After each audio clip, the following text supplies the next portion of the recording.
Međunarodna svemirska postaja kruži zemljinom orbitom već gotovo 30 godina i počela je pokazivati znakove starenja. Dio opreme već je zastario i počeli su se pojavljivati strukturalni problemi poput pukotina.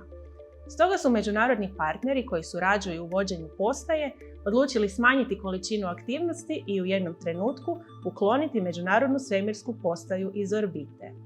NASA planira održavati Međunarodnu svemirsku postaju do kraja 2030. godine, nakon čega će je srušiti. Plan je da postaja padne na Zemlju u siječnju 2031. godine na području koje se naziva Južno-pacifičko oceansko nenaseljeno područje, točka Nemo.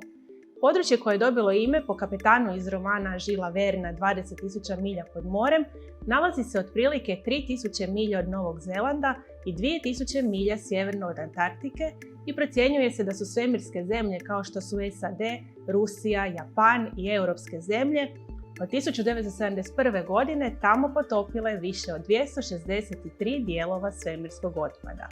Bez obzira na planove o gašenju Međunarodne svemirske postaje, istraživačka aktivnost u zemljinoj orbiti planira se nastaviti. Međunarodnu svemirsku postaju zamijenit će komercijalne svemirske platforme koje će postati nova mjesta suradnje i znanstvenog istraživanja. Kina, čiji su astronauti dugo vremena isključeni iz rada Međunarodne svemirske postaje, lansirala je 2021. prvi modul svoje planirane svemirske postaje Tiangong, koja će biti manja nego Međunarodna svemirska postaja, ali također će imati funkciju svemirskog istraživanja i provođenja eksperimenata. I Rusija je također najavila svoje povlačenje iz projekta 2025. godine i svoje planove za izgradnju vlastite svemirske postaje do 2030. godine.